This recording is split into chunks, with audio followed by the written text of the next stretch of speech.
Hello student, my self सागर गुप्ता। आप सभी को मैंने पिछले क्लास में शेयर के बारे में बताया था।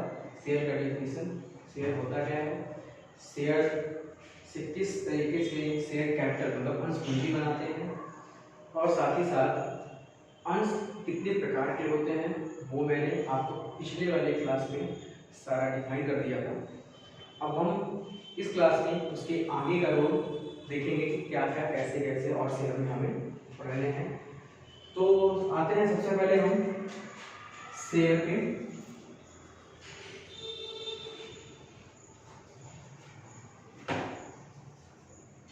टाइप्स। इसमें हमने दो बताया था कल। नंबर ए समता अंश, और दूसरा जो था नंबर बी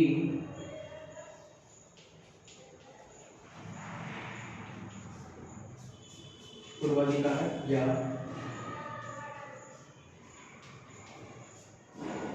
अधिमान अंश। समता अंश इंग्लिश में इसको बोलते हैं इक्विटी शेयर, और पूर्वाधिकारी अधिमान अंश को हम बोलते हैं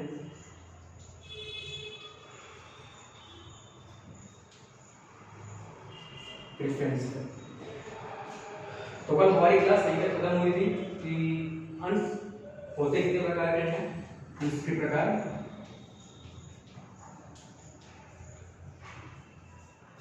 तो अंश के दो प्रकार, समता अंश और पूर्वाधिकार अंश। और हमने इसके बारे में भी आपको बताया था कि समता अंश को दो सेक्शन में बांटा गया है, जिसमें एक हमारा था 1A और दूसरा था 1B। 1A मताधिकार, 1B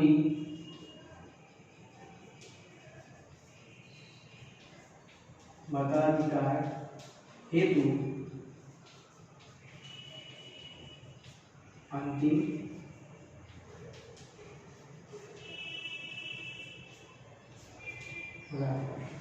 ये इसके दो पार्ट हैं। और पूर्वाधिकार अंश के टोटल 8 भागों में, पूर्वाधिकार या अधिमान अंश को 8 भागों में विभाजित किया गया है, जिसमें हमारा पहला भाग आता है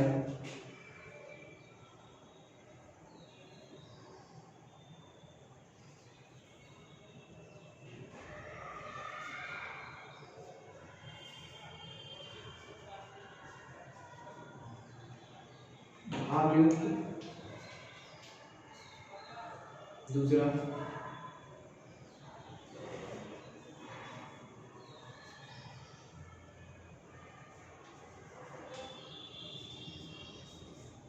अभागयुक्त। पूर्वाधिकार अंशों के भाग हैं, पहला भागयुक्त, अभागयुक्त, दूसरा अभागयुक्त, तीसरा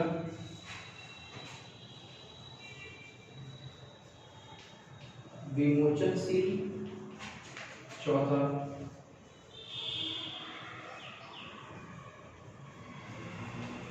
अविमोचनशील, पांचवा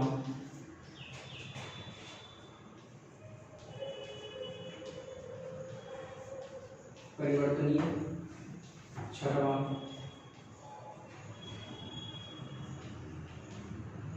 अपरिवर्तनीय, सातवां संचयी व आठवां असंचयी। ये सारे पूर्वाधिकार या अधिमान अंश के भाग हैं। भागयुक्त पूर्वाधिकार अंश, अभागयुक्त पूर्वाधिकार अंश, विमोचनशील पूर्वाधिकार अंश, अविमोचनशील पूर्वाधिकार अंश, परिवर्तनीय पूर्वाधिकार अंश, अपरिवर्तनीय पूर्वाधिकार अंश, संचयी और असंचयी। ये सारे पूर्वाधिकार अंश व अभिमान अंश, अधिमान अंश के भाग बोल सकते हैं या प्रकार बोल सकते हैं। सभी अंशों का अलग अलग अपना एक महत्व है, सभी का एक कंपनी में अलग अलग कार्य है। इन सारे अंशों को हम बारी बारी से समझेंगे कि कौन सा अंश किस कार्य में प्रयोग किया जाता है। फिलहाल अभी हम इसके आगे बढ़ते हैं।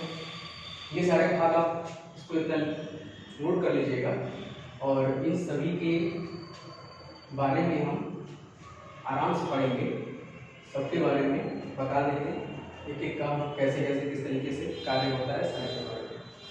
तो इतना आप नोट करिए, फिर मैं आपको इसके बारे में बताता हूँ।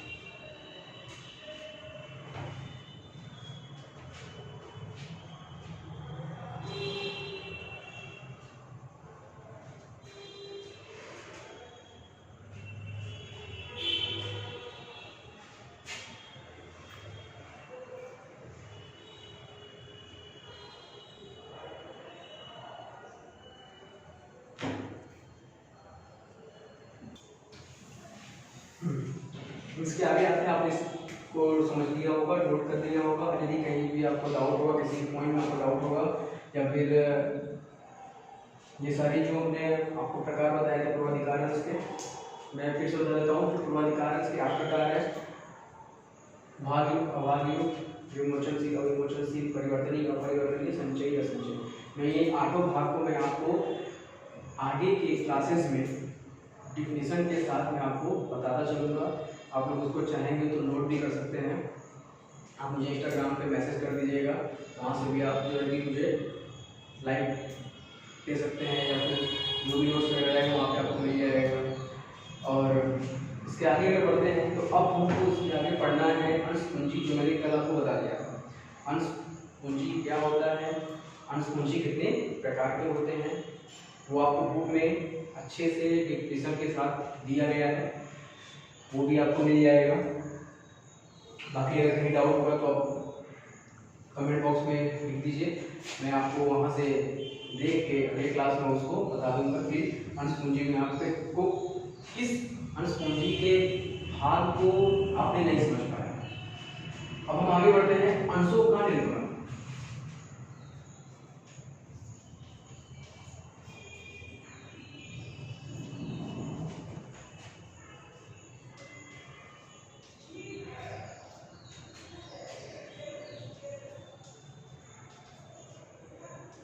Issued of share. अंशों का निर्गमन किस प्रकार से किया जाता है, कितने रूपों में किया जाता है। अंशों का निर्गमन का मतलब यह है, जैसे मैंने कल आपको बताया था, अंश पूंजी में अधिकृत पूंजी, निर्गमित पूंजी। तो निर्गमित पूंजी कैसे बनती है? निर्गमित पूंजी अंशों के निर्गमन के से ही बनती है। जितने अंशों का निर्गमन किया जाता है उतने ही अंशों के एक अंश के मूल्य से हम क्या करते हैं, गुणा करके उतनी निर्गमित पूंजी का निर्माण कर देते हैं। तो अंशों का निर्गमन कितने प्रकार से होता है ये देखते हैं।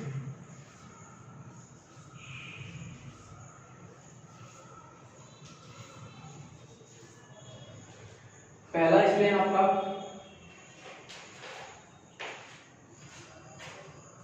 समूल्य,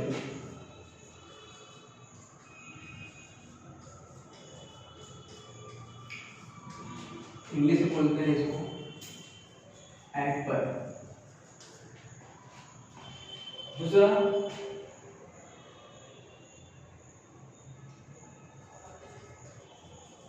अधिमूल्य या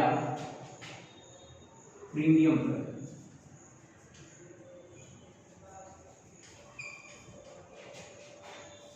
अधिमूल्य को ही प्रीमियम बोलते हैं। दूसरा नाम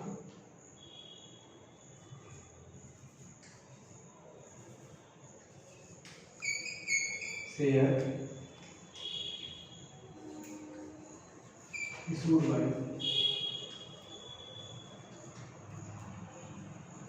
प्रीमियम।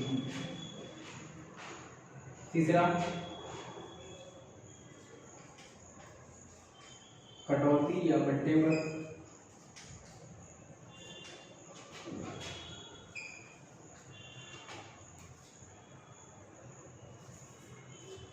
शेयर issued by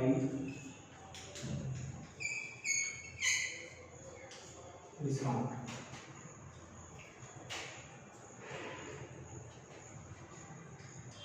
चौथा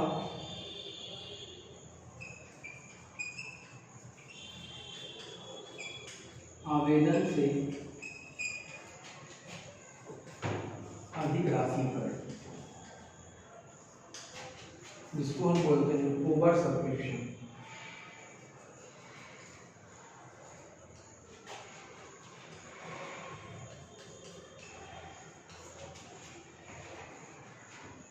फिर आगे पांचवा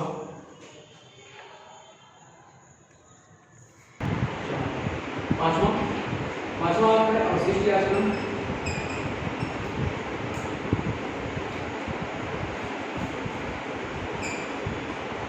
अवशिष्ट आचरण बोलते हैं कॉल्स इन एरियर्स। छठवां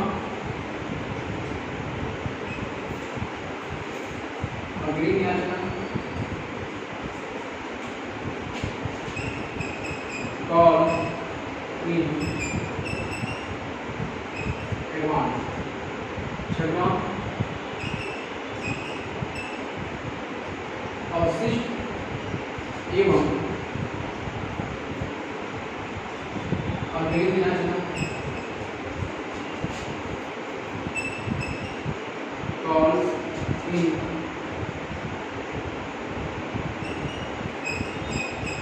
arrear public advance.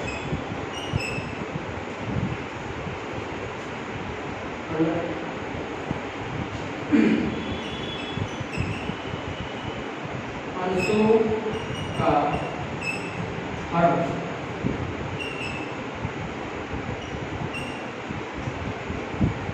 Forfeited share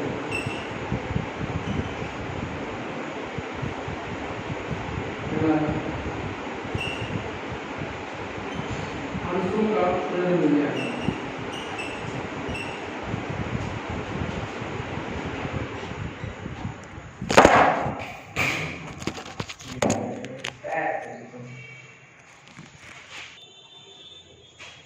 अंशों का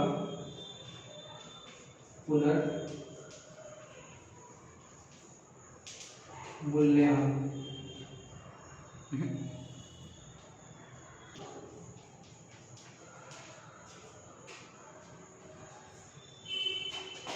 शेयर की इशू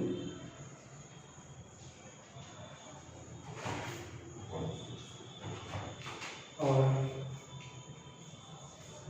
अंतिम हमारा आता है बोनस। तो इस प्रकार से अंशों का निर्गमन किया जाता है।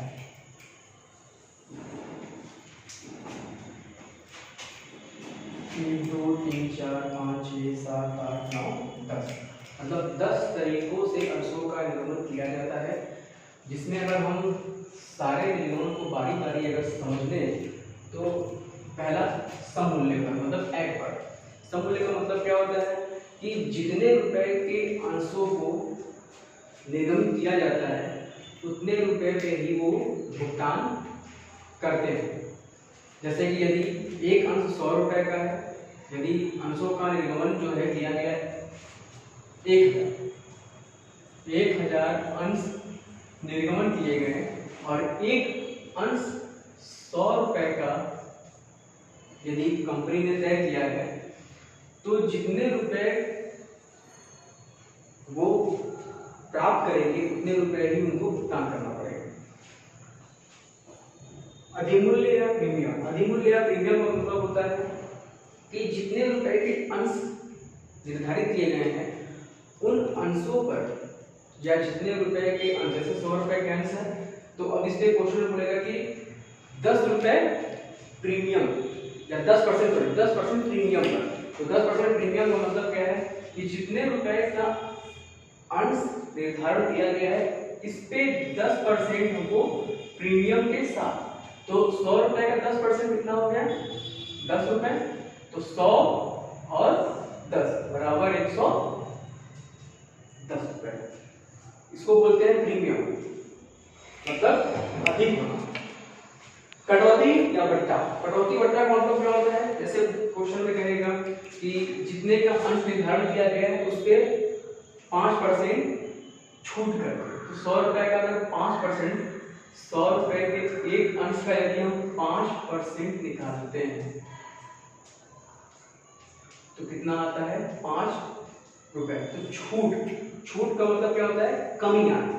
तो इस 100 रुपए में हम 5 रुपए क्या कर देंगे, घटा देंगे, तो हमारा कितना आ गया, 95, मतलब 90, मतलब वो शेयर कितने का है, 95 रुपए।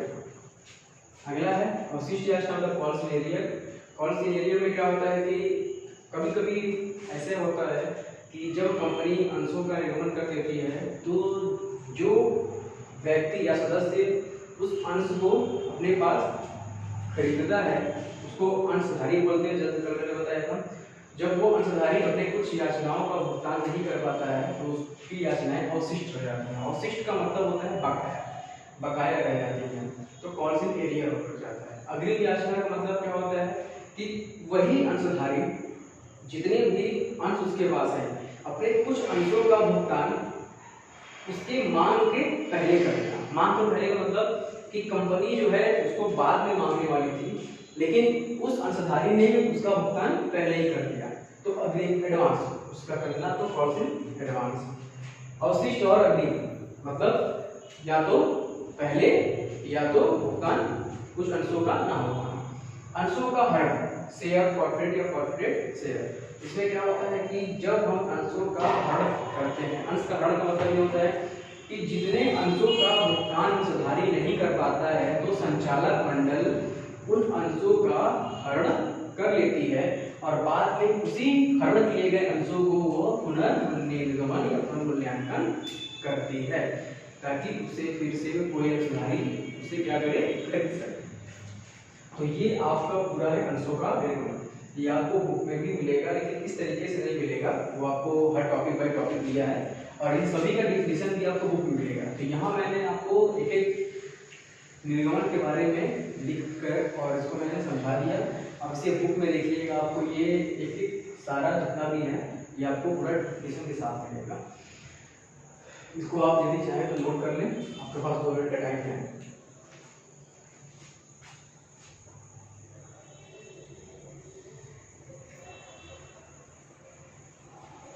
और इस निर्गमन से संबंधित यदि आपको किसी भी पॉइंट में कोई प्रॉब्लम होगा तो आप कमेंट बॉक्स में कमेंट जरूर करिएगा, ताकि मैं उसको सॉल्व कर सकूँ अपने अगले क्लास में, नेक्स्ट क्लास में, ताकि आप लोग उसे बाद में देखें और उसके लिए फिर आपको कोई प्रॉब्लम ना हो। वीडियो को लाइक करिएगा, शेयर करिएगा और सब्सक्राइब का बटन जरूर दबाइएगा। घंटी, बेल की घंटी एक साइड में दी होगी उसे जरूर दबाइएगा, ताकि मेरे हर अगले क्लास का नोटिफिकेशन आपके पास जल्दी पहुँचे, आप पहले उस क्लास को अटेंड कर पाएँ। और ऑनलाइन क्लास की भी सुविधा की जा रही है, धीरे धीरे उस दिन के बाद उसको भी अपनाया जाएगा।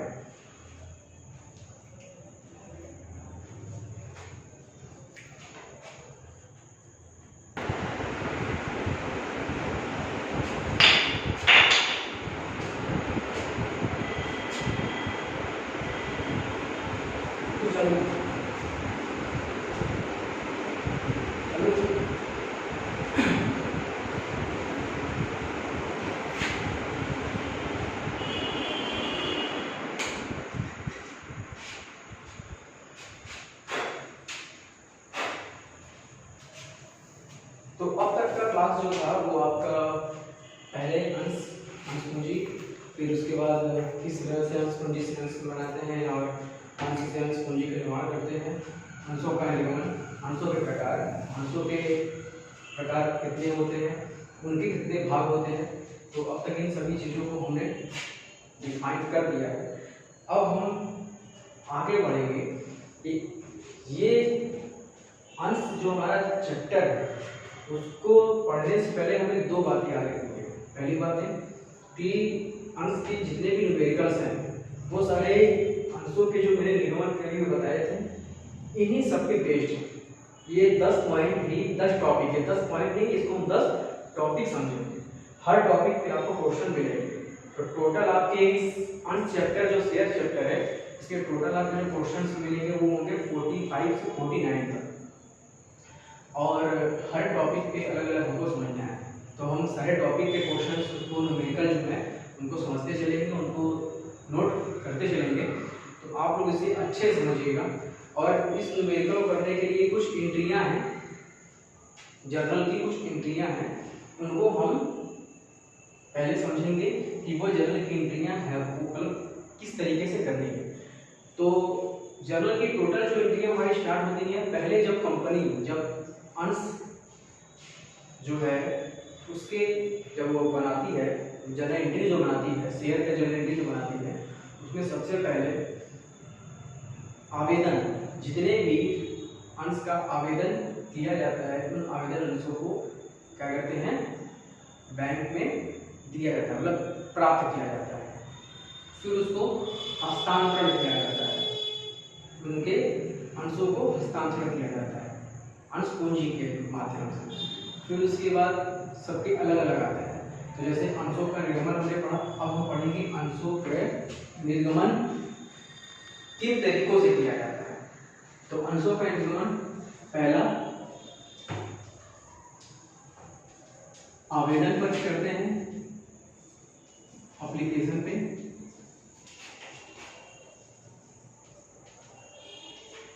दूसरा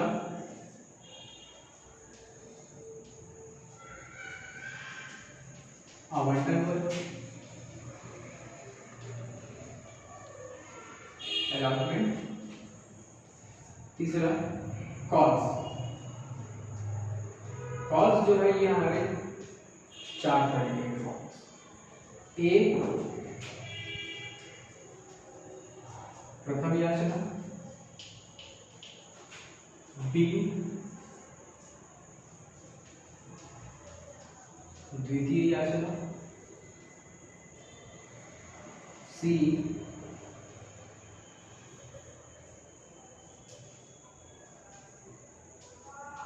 द्वितीय एवं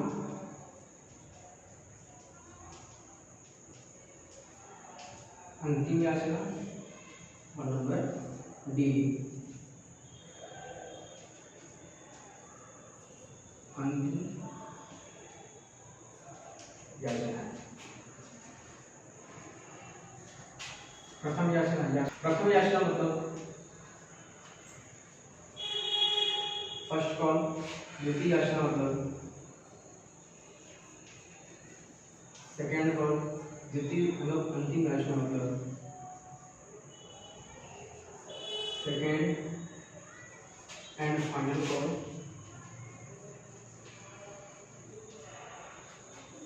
अंतिम याचना, फाइनल कॉल। आवेदन पर, आवंटन पर, याचना पर, ये 3 और इस तीसरे के लिए 4 अलग अलग भाग। इन्हीं के आधार पर हमें अंशों का आवेदन पत्र में जितने अंश हमें प्राप्त होंगे या निर्गमन होते हैं, हमें इन्हीं के आधार पर सारे न्यूमेरिकल के क्वेश्चन सॉल्व करने होंगे। तो उसके लिए हमें इन सब के बारे में पता होना चाहिए। आवेदन पर, आवेदन का मतलब होता है कि कोई भी कंपनी कितने अंश के लिए आवेदन आया है। आवेदन का मतलब होता है प्रार्थना पत्र। प्रार्थना पत्र, आवेदन को प्रार्थना पत्र बोल सकते हैं कि यदि कंपनी जो है वो कितने अंशों के लिए आवेदन पत्र आया है और उसके बाद कितने निर्गमन किया जाता है, फिर उन्हें हम आवंटन करते हैं। आवंटन मतलब अलग अलग बांटते हैं, अलॉटमेंट, फिर उनकी याचनाएं की जाती हैं। तो इन्हीं के आधार, ये 3 और इन 3 के 4 अलग जो भाग हैं, इन्हीं सब के आधार पर हमें शेयर के सारे न्यूमेरिकल सॉल्व करने हैं। तो उसके लिए हमें कुछ एंट्रियां हैं, जर्नल की कुछ एंट्रियां हैं। आपने जनरल 11th में क्लास में पढ़ाई होगा। जर्नल में 5 भाग होते हैं, date, particular, major, folio, amount debit, amount credit. Same हमें इस चैप्टर में भी उसी का यूज करना है, बस वहाँ हमने जर्नल के बारे में पढ़ा था, यहाँ हम जर्नल के माध्यम से हम शेयर का क्वेश्चन किस तरीके से सॉल्व करना है वो पढ़ेंगे। तो अब इसमें शेयर में कुछ एंट्रियां हैं, जैसे उसे हम यहाँ पे लिख लेते हैं। लिख लेने के बाद तो समझ लेंगे किस तरीके से क्या होगा, और इसको आप नोट डाउन कर लीजिएगा कि इसी सबके आधार पर हमें सारे क्वेश्चंस लगाने हैं। तो अभी इसका अभी आगे जाके मालूम चल जाएगा कि इसको कैसे हम करना है। और हर सबके दो रूप हैं, पहला भुगतान प्राप्त, भुगतान करना प्राप्त करना, भुगतान करना प्राप्त करना, ये सब में चलेगा। तो वो एंट्री के माध्यम से हम समझ लेंगे। स्टार्टिंग नोट कर लें, उसके बाद आगे बढ़ते हैं।